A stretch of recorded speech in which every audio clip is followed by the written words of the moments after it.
హెచ్చరిక మాటలు ప్రభువు మనకి తెలియపరుస్తున్నాడు.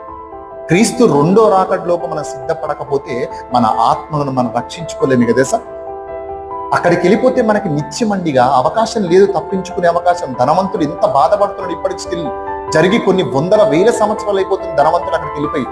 ఓకేనా, ఇప్పటికీ ఆ శిక్షలో ఉన్నాడు. ఇంకెప్పటిదాకా? ఇంకా నిత్యము నిత్యము నిత్యము కాలుతూనే ఉండాలంట. ఎందుకు? ఈ 60-70 సంవత్సరాలు చేసిన తప్పుకి కొన్ని కోట్ల సంవత్సరాలు అక్కడ బాధపడాలంట మనం నరకంలో. కింద చదవండి. ఎన్నో వచనము? అంతటా తలుపు వేయబడినంటండి. ఇక అవకాశం లేదంట లోపల రావడానికి. అంతటా తలుపు వేయబడిను.